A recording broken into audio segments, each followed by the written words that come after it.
الحمد لله رب العالمين والعاقبة للمتقين والصلاة والسلام على سيد الأنبياء والمرسلين وعلى آله وأصحابه أجمعين أما بعد أعوذ بالله من الشيطان الرجيم بسم الله الرحمن الرحيم وَلَا تَحْسَبَنَّ اللَّهَ غَافِلًا عَمَّا يَعْمَلُ الظَّالِمُونَ صدق اللہ العظیم وصدق رسولہ النبی الکریم ان اللہ وملائکتہ یصلون علی النبی یا ایہا الذین آمنوا صلوا علیہ وسلموا تسلیما اللہم صل علی سیدنا ومولانا محمد معدن الجود والکرم وآلہ وصحبہ وبارک وسلم۔ حمد و صلات کے بعد عزیز دوستوں، بزرگوں اور بھائیوں، اللہ تبارک و تعالی نے انسان کو انسان کی ضرورت بنایا ہے، انسان کو انسان سے وابستہ کیا ہے اور اس کو یہ حکم دیا ہے کہ اگر کچھ لوگ تیرے ماتحت ہوں، تیرے زیر دست ہوں، تو انہیں ان کے ساتھ کوئی زیادتی نہیں کرنی، کوئی ظلم روا نہیں رکھنا۔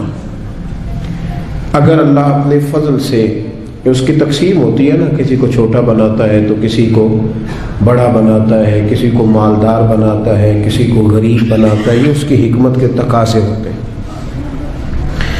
فرمایا کہ اگر تجھے میں صاحب اختیار کروں یا صاحب اقتدار کروں، یا میں اپنی حکمت کے تقاضوں کے تحت کسی جگہ تجھے کسی پر کوئی فوقیت یا کوئی قبضہ عطا کروں، تو تُو نے ظلم سے بچنا ہے، کسی کے ساتھ کوئی زیادتی نہیں کرنی۔ اسلام اس قدر زیادہ اس بات کو ناپسند کرتا ہے، تکلیف دینے کو، ظلم کرنے کو، کہ نبی کریم علیہ السلام نے فرمایا کہ اگر تمہارے پاس کوئی شخص سویا ہوا ہو، تم نے اونچی آواز میں قرآن پاک کی تلاوت بھی نہیں کرنی،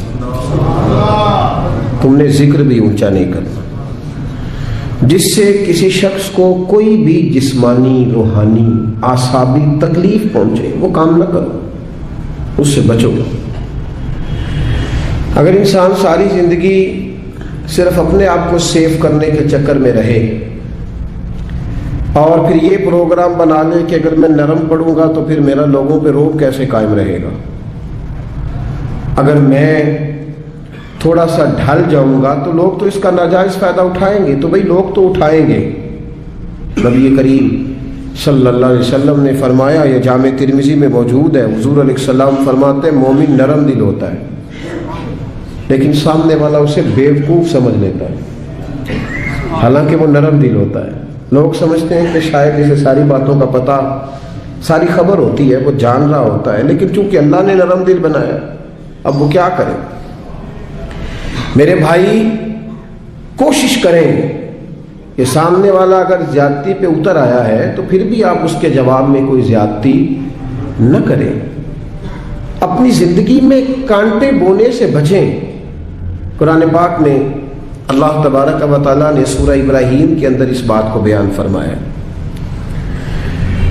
دنیا میں لوگ ظلم ہوتا دیکھتے ہیں تو پھر ساتھ یہ کہتے ہیں کہ جی یہاں کچھ نہیں ہو سکتا، یہاں کیسے انصاف ہوگا، معاذ اللہ تعالیٰ، یہاں تو ہر فائل داخل دفتر ہو جاتی ہے، یہاں تو جس پر زیادتی ہوتی ہے وہ بیچارہ مظلوم رہتا ہے اور ظالم کا دفاع ہو جاتا ہے، ظالم بچ جاتے ہیں۔ تو اللہ تبارک و تعالیٰ نے ہمارے اس سارے سوالوں کا جواب مختصر جملوں میں ارشاد فرما دیا، مختصر جملوں میں فرمایا، وَلَا تَحْسَبَنَّ اللَّهَ غَافِلًا عَمَّا يَعْمَلُ الظَّالِمُونَ۔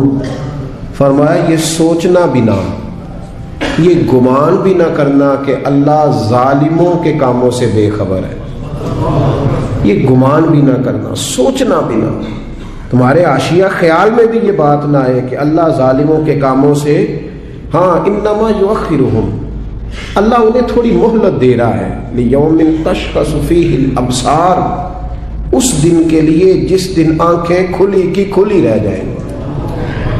اللہ انہیں مہلت دے رہا ہے، ڈھیل دے رہا ہے۔ ڈھیل کو ان کی آزادی نہ سمجھ لینا۔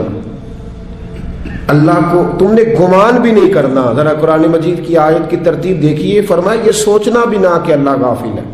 اللہ تو ڈھیل دے رہا ہے، اور ڈھیل ڈھیل ہوتی ہے۔ ڈھیل میں بلکہ کئی دفعہ انسان زیادہ اپنے لیے آزمائش جمع کر لیتا ہے۔ ظالم جب ظلم کرتا ہے تو وہ بھول جاتا ہے شاید مجھ سے کوئی پوچھے گا نہیں، کوئی مجھ پہ سوال نہیں کرے گا، میں اب ظاہر ہے میں اب اقتدار میں ہوں، با اختیار ہوں۔ اور جب انسان کرسی پہ بیٹھا ہوتا ہے تو پھر چونکہ سارے لوگ اس سے نیچے بیٹھے ہوتے ہیں تو پھر وہ یہ سمجھتا ہے کہ یہ کرسی ہمیشہ قائم رہے گی، حالانکہ اسے یہ نہیں پتا کہ تجھ سے پہلے بھی کئی کرسی پہ بیٹھ چکے ہیں اور تیرے بعد بھی کئی بیٹھیں گے۔ بھول جاتا ہے آدمی۔ جب انسان کی جیب میں دولت ہوتی ہے نا تو وہ سمجھتا ہے میری لونڈی ہے، اب یہ ہمیشہ میرے پاس رہے گی، لیکن دولت کسی کی لونڈی یہ تو بدلتی رہتی ہے۔ میاں محمد بخش صاحب رحمۃ اللہ تعالیٰ علیہ کے حالات میں لکھا ہے کہ ایک شخص تانگے پہ بٹھا کے آپ کو اپنے گھر لے گیا، دعوت پکائی، تو تانگا جب گزر رہا تھا نا تو وہ بتا رہا تھا حضرت صاحب یہ زمین بھی میری ہے، وہ والی بھی میری ہے، یہ والی بھی میری ہے، اور وہ سامنے باغ بھی میرا ہے۔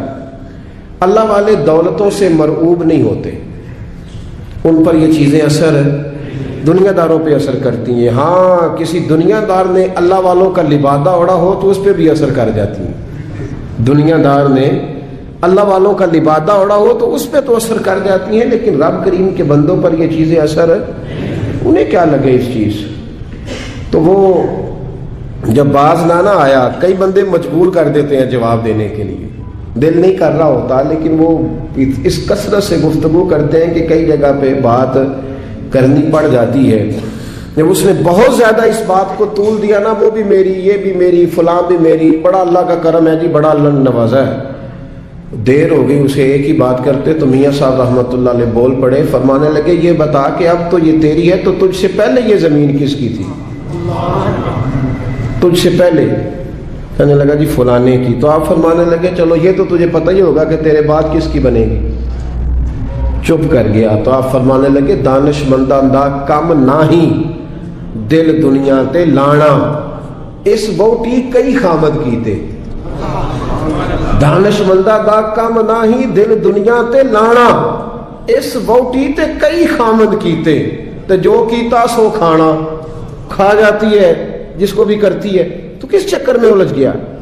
یہ شوشا، یہ تھوڑا بہت، اور لوگوں کو روب کے اندر رکھنے کی کوشش کرنا، بڑے بڑے لوگوں کے ساتھ تصویریں کھنچوا کے ڈرائنگ روم میں لگانا، فیس بک پہ دینا کہ میرا بڑا روب چلتا ہے، یہ وقتی باتیں ہیں، یہ جھوٹ کا سہارا، یہ پلندہ ہے، یہ فریب ہے، یہ فراڈ ہے، یہ اپنے نفس کو تھوڑی دیر کے لیے مطمئن کرنے کی بات ہے۔ زندگی میں کبھی ظلم نہ کریں، روب نہیں رہتا تو نہ رہے۔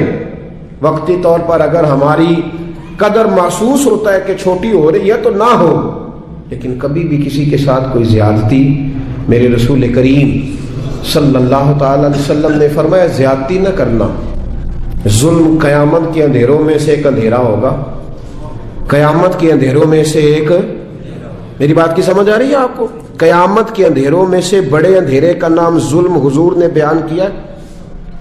اور آپ کو پتہ جب اندھیرا ہوتا ہے تو پھر ایکسیڈنٹ ہوتا ہے، جب اندھیرا ہوتا ہے تو آنکھیں چندھیا جاتی ہیں، یہ دھند پڑتی ہے نا پاکستان کی کچھ سڑکوں پر، چیخ اٹھتے ہیں لوگ، چیخ اٹھتے ہیں، اعلان ہوتے ہیں غیر ضروری سفر نہ کرنا، باہر نہ نکلنا۔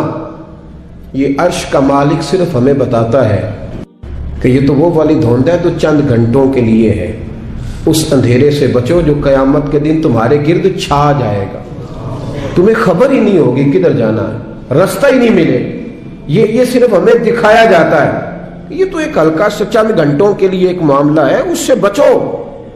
نبی پاک صلی اللہ علیہ وسلم نے صحابہ کو مختلف طریقوں سے، مختلف حکمتوں سے باتیں ان کے ساتھ کرتے تھے، اور پھر وہ باتیں ہمارے فائدے کے لیے ہمارے سامنے آ گئیں۔ صحیح مسلم میں حضرت ابو ہریرہ رضی اللہ تعالیٰ عنہ فرماتے ہیں کہ نبی پاک صلی اللہ علیہ وسلم نے نا صحابہ کے مجمع پر نظر ڈالی اور فرمایا بتاؤ بھئی مفلس کون ہوتا ہے، غریب کون ہوتا ہے، بتاؤ۔ اللہ اکبر.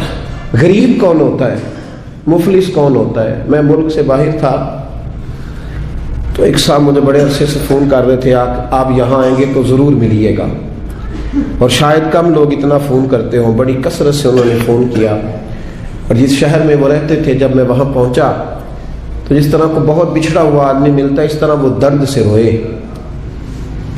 میں نے ان سے کہا کہ ملاقات بھی پہلی ہے پر آپ کا انداز تھوڑا زیادہ انفرادی ہے, لوگ تو بڑے ملتے رہتے ہیں, تو معاملہ کیا ہے؟ کہنے لگے میرے لیے دعا کرو, میں دنیا کا وہ غریب آدمی ہوں جس کے پاس صرف دولت ہے, اس کے علاوہ کوئی شے موجود نہیں. کھو چکا ہوں ان پکی سڑکوں پہ, میں سارا کچھ کھو چکا ہوں, ایک دولت بچی ہے, اس کے علاوہ میرے پاس دوسری کوئی چیز.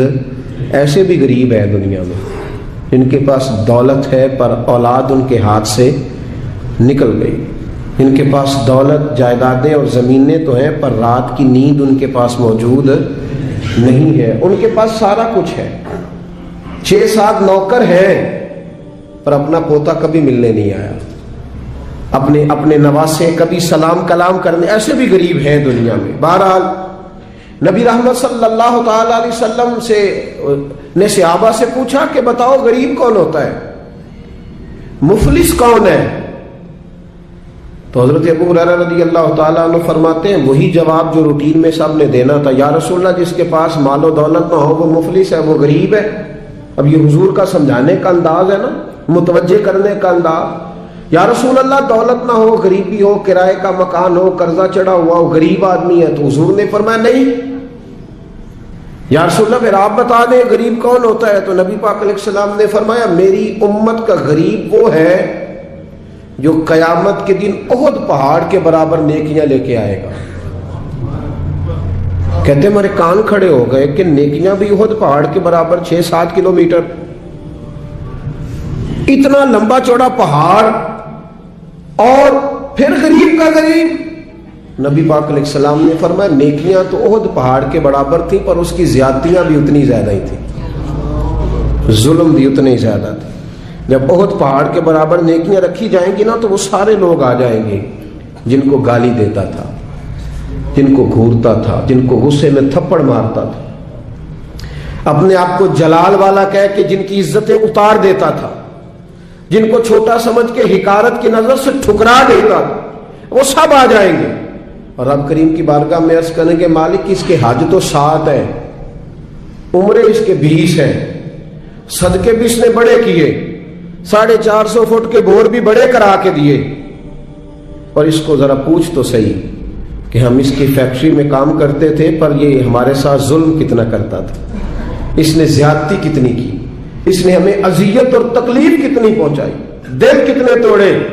تو میرے رسول کریم صلی اللہ تعالی علیہ وسلم فرماتے ہیں رب کریم اس کی نیکیاں دینی شروع فرما دے گا. وہ جس کو تھپڑ مارا تھا کچھ نیکیاں اسے مل جائیں گی, وہ جس کو درے سے مارا تھا کچھ نیکیاں اسے مل جائیں, وہ جس کو گالی دی تھی کچھ نیکیاں اسے مل جائیں. وہ نیک پرہیزگار عالم دین جس کی چوک میں بیٹھ کر غیبت کی تھی, جسے برا کہا تھا, کچھ نیکیاں اسے ملیں گی. فرمایا نیکیاں بٹتی رہیں گی, بالآخر اس کے پاس کوئی نیکی نہ بچے گی. پھر بھی اس کے وہ لوگ ابھی موجود ہوں گے جن کے ساتھ زیادتی کی, وہ ابھی ہوں گے موجود.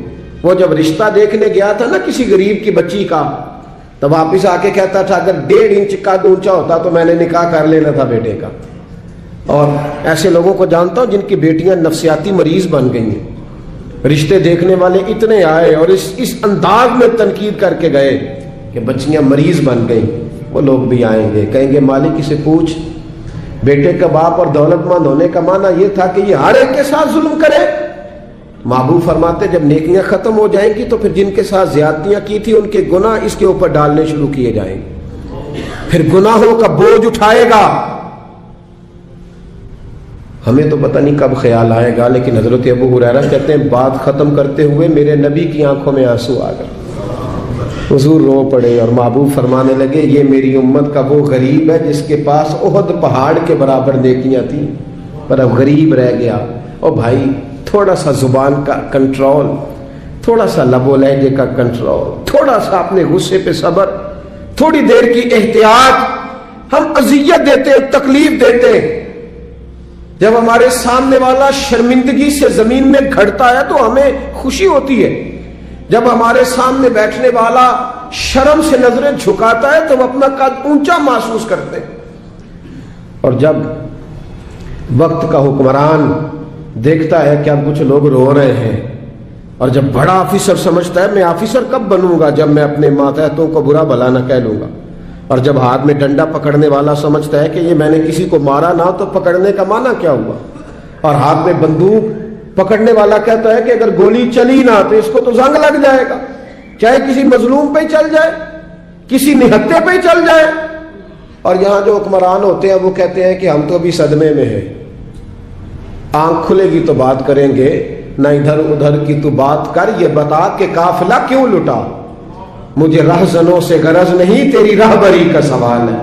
او بھائی، ہم روز ظلم خرید رہے ہیں اپنے لیے، روز زیادتی جمع کر رہے ہیں اپنے لیے۔ میرے رسول کریم صلی اللہ تعالی علیہ وآلہ وسلم نے فرمایا جس نے زمین کے بالشت بر ٹکڑے پر ظلم کیا، ایک بالشت، ایک گٹ، جس نے زمین کے بالشت بھر ٹکڑے پر ظلم کیا، اللہ تعالیٰ قیامت کے دن 7 زمینوں کا توق بنا کے اس کے گلے میں ڈال دے گا، پھر اس کی گردن ٹوٹنے پہ آئے، پھر وہ ہائے ہائے کرے گا، لیکن اسے اس وقت معافی نہیں ملے گی۔ آج موقع ہے وہ معافی مانگے، درگزر کا سوالی بنے، بچے اس ظلم سے، بچے اس جس کو پتہ چل گیا ہے کہ میرا بیٹا اپنی بیوی کے ساتھ درست طریقے سے نہیں رہ رہا، اس باپ کا فرض نہیں ہے اپنے بیٹے کو ڈانٹنا کہ اس نے طرفدار بننا۔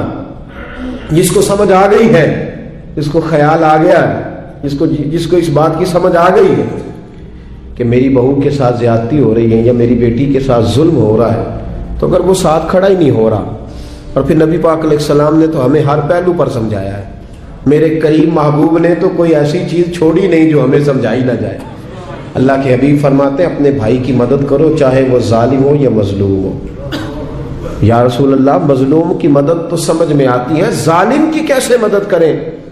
تو حضور نے فرمایا اسے ظلم کرنے سے روک دو، یہ تمہاری مدد ہے اس کے لیے، ورنہ جہنم میں چلا جائے گا۔ اس کی مدد کرو، اسے روکو۔ جب لوگ ظلم کر رہے ہوتے ہیں تو کہتے ہیں کیسے پتہ چلے گا، ہم چھپ کے کر رہے ہیں، کون ہے دیکھنے والا؟ جب ظلم کر رہے ہوتے ہیں تو کہتے ہیں میں نے وہ سارے جن جگہوں سے میں پکڑا جا سکتا تھا وہ سارے دروازے بند کر کے آیا ہوں، میں نے ہر ایک کو خرید لیا ہے۔ زندگی کے 6 مہینے، 6 سال، 10 سال، 15 سال انہیں محسوس ہوتا ہے کہ کسی کو بھی نہیں پتا چلا، کوئی بھی سامنے نہیں آیا، لیکن میرے بھائی خون پھر خون ہے، یہ ٹپکے گا تو جم جائے گا، دست قاتل پہ جمے یا کف صحرا پہ جمے، یہ جم جایا کرتا ہے۔ ظلم جو ہوتا ہے وہ کبھی بھی اس کے زخم صاف نہیں ہوتے، وہ باقی رہتے ہیں، وہ ہمیشہ موجود رہتے ہیں، ان میں کمی نہیں آتی، اور جس پر ظلم ہوتا ہے اسے کبھی ظلم بھولتا، بولیے، ظلم بھولتا خوشی۔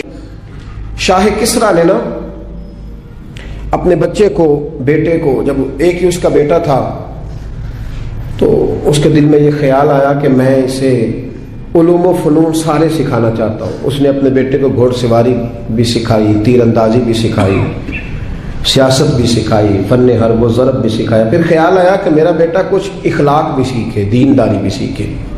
ایک درویش تھے شیخ حسن، ان سے کہا کہ حضرت میں چاہتا ہوں کہ میرے بیٹے کو گھر آ کے پڑھا دیا کریں۔ توجہ ہے میری بات پر؟ میرے بیٹے کو، تو حضرت فرمانے لگے کہ اگر تیرے بیٹے نے پڑھنا ہے تو میں نہیں گھر آؤں گا، وہ میرے گھر آئے گا۔ تو وہ کہنے لگا حضور میں بھی دیکھ ہی رہا تھا، مجھے بھی ایسا خوددار عالم ہی چاہیے تھا، خوددار عالم چاہیے تھا۔ بہرحال حضرت کے گھر وہ پڑھنے جانے لگا تو مسلسل 6 سال وہ طالب علم پڑھنے گیا، اور عام طالب علموں کے ساتھ اس شہزادے نے بیٹھ کر تعلیم حاصل کی۔ جب تعلیم اس کی مکمل ہو گئی، وہ مکمل طور پر فارغ ہو گیا، فنون اس نے پڑھ لیے، علم و ادب اس نے سیکھا، اخلاقی باتیں اس نے سیکھی، دین کے حوالے سے ضروریات سے حضرت نے اس کو آگاہ کیا۔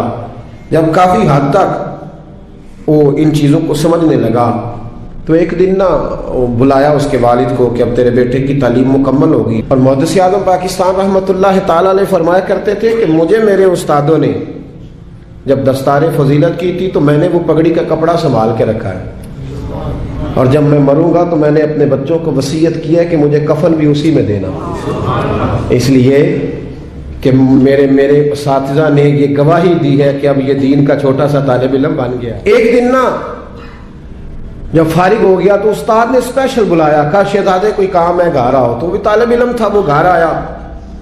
جب حضرت کے کمرے میں داخل ہوا تو اندر سے نا انہوں نے کنڈی لگا لی دروازے کی، ہاتھ میں درہ لے لیا، اتنی زور زور سے درے برسائے کہ اس کے وجود پر نشان پڑ گئے، مارتے گئے۔ میری غلطی استاد جی، اس نے کہا چپ کر، غلطی پوچھتا ہے نالائق، پھر مارا بہت مارا، اور جب بہت زیادہ مار لیا تو خود بھی پسینے سے شراب، دروازہ کھولا، چل دوڑ جا۔ شہزادہ تھا نا، باہر کھڑا ہو کے کہنے لگا حضور آپ ظلم کر رہے ہیں، مجھے بتائیں تو صحیح میری غلطی کیا ہے، غلطی بتا کے مارے تو ٹھیک ہوا، فرمایا میں تجھے غلطی بتاؤں گا، چل نکل جا۔ اس نے گھر جا کے اپنے ابا سے کہا، بادشاہ سلامت سے، کہ استاد جی نے ناجائز مارا ہے۔ بادشاہ سمجھدار تھا، کہنے لگا بیٹا جو قومیں اساتذہ کو کٹہروں میں کھڑا کرتی ہیں وہ کبھی کامیاب نہیں ہوتی، استاد کبھی ناجائز نہیں مارا۔ اگر فزکس کیمسٹری کا ہو تو وہ ناجائز نہیں مارتا، لیکن اگر 8,000 کا مولوی ہو تو پھر وہ ناجائز ہی مارتا ہے۔ پھر سویرے اماں آئی جاتی ہے، کہتی تو مسیتے رہنا ہے کہ جا جانا ہے، 8,000 تنخواہ ہے تو میرا 60 کروڑ کا منڈا ہے، میں غلط نہیں کہہ رہا، میں صحیح کہہ رہا ہوں۔ وہ اگر فزکس کا استاد ہو نا جو 10,000 روپیہ لیتا ہے تو پھر تو ٹھیک ہے، لیکن اگر بیچارہ غریب امام مسجد ہو تو پھر تو وہ شہزادے کو آگ نہیں لگا سکتا۔ یہ تقسیم ہے ہماری، یہ ظلم ہے۔ تو بادشاہ نے کہا کہ بیٹا اساتذہ ناجائز نہیں مارتے، تیری کوئی غلطی ہوگی جس کی تجھے نہیں خبر، استاد جانتے۔ اس نے کہا نہیں ابا میں وہاں رہا ہوں، کوئی بات ہوتی تو مجھے بھی پتہ ہوتی، اور پھر اگر اتنی سخت بات تھی جس پہ اتنا مارا کہ میرے وجود پہ نشان پڑ گئے، مجھے بتایا جاتا۔ اس نے کہا بہرحال میں تیرے استاد کو کٹہرے میں کھڑا نہیں کر سکتا، وہ تیرا استاد ہے، بڑے لوگ ایسی باتیں کرتے تھے۔ اب اس نے اپنی اماں سے کہا کہ اماں میرے دل سے بات نہیں جاتی، میرے ساتھ ظلم ہوا ہے، استاد نے قصداً مارا ہے، بلا وجہ مارا ہے، تعلیم سے فارغ ہونے کے بعد مارا ہے، سمجھ نہیں آتی۔ تو اماں کہنے لگی بیٹا تیرے ابا نے نہ کر دیا تو اب ہاں کون کرائے گا، اور بادشاہ سلامت ہے، سخت مزاج آدمی ہے، میرا بیٹا تو صبر ہی کر۔ بچے نے صبر تو کر لیا پر اندر سے بات گئی نہیں، ظلم ہوا تھا نا۔ 30-35 سال بیت گئے، اس کے باپ کا انتقال ہوا تو وہ بادشاہ بن گیا۔ شیخ حسن بوڑھے ہو گئے تھے، یہ بھویں سفید ہو کے جھک گئی تھی، دونوں ہاتھوں سے لاٹھی پکڑتے تھے پھر بھی مشکل سے چلتے تھے۔ پہلے دن تخت نشین ہو کے شہزادے نے پہلا حکم یہ جاری کیا کہ میرے استاد کو حاضر کرو۔ 3-4 سپاہی بھیجے کو بابے کو پکڑ کے لاؤ جیسے بھی آ سکتا ہے، لے آئے۔ حضرت کو لا کے جب صاحب نے کھڑا کیا تو کہا استاد جی ناراض نہ ہونا، بوڑھے ہیں کمزور ہیں شک کوئی نہیں، پر میں کیا کروں، آج بھی دردیں اسی طرح میری تازی ہیں، سوچتا ہوں تو پھر مجھے اسی طرح جلن محسوس ہوتی ہے، بتاؤ کیوں مارا تھا؟ تو شیخ حسن رو پڑے، کہنے لگے بیٹے بس اللہ سے میں نے دعا کی تھی کہ اس دن کے لیے مجھے زندہ رکھے، وہ دن آ گیا، میں نے آج کے دن کے لیے تجھے مارا تھا، بس آج جو دن آیا اسی لیے مارا۔ کہا حضور کیا مطلب؟ اب فرمانے لگے کتنی دیر ہو گئی تجھے مار پڑے ہوئے؟ کہا 35 سال۔ آج کیوں بلایا ہے؟ بھولا تو نہیں نا 35 سالوں میں؟ کہا حضور نہیں بھولا، تو آج کیوں بلایا؟ کہا میں آج صاحب اختیار ہوا ہوں تو بلا لیا۔ تو آپ فرمانے لگے بیٹے مجھے پتا تھا ایک دن تو بادشاہ بنے گا، اس لیے تجھے مارا تھا، ناجائز نہ کسی کے ساتھ ظلم کرنا۔ اگر تجھے 35 سال نہیں نہ بھولا تو جس کے ساتھ تو ظلم کرے گا اسے بھی قیامت تک نہیں بھولے گا۔ اور فرمایا آج تو با اختیار ہوا ہے تو تو نے مجھے کٹہرے میں بلا لیا ہے، قیامت کے دن اللہ سارے مظلوموں کو با اختیار کر دے گا، سارے مظلوم با اختیار ہوں گے اور سارے ظالم کٹہروں میں کھڑے ہوں گے، پھر تجھ سے ایک ایک بات کا حساب پوچھیں گے۔ شہزادہ کھل کے رویا، استادوں کی دست بوسی کی، تحائف دیے، کہنے لگا رب آپ کا بھلا کرے، آپ نے مجھے صرف علم نہیں سکھایا، تجربہ کر کے مجھے آپ نے علم محسوس کرنا بھی بتا دیا، مجھے احساس ہو گیا کس طرح کر کہ بھئی یہ نہیں بھولا کرتا، آپ یقین کریں یہ نہیں بھولتا۔ کسی کو لوگ گالی دے دیتے ہیں نا، گالی، وہ غریب آدمی ہوتا ہے بیچارہ، چھوٹا آدمی، وہ جواب نہیں دے پاتا، لیکن جب اس شخص کے، اس چودھری کے، سیٹ کا مسجد میں جنازے کا بھی اعلان ہوتا ہے تو پھر بھی گالی یاد آتی ہے،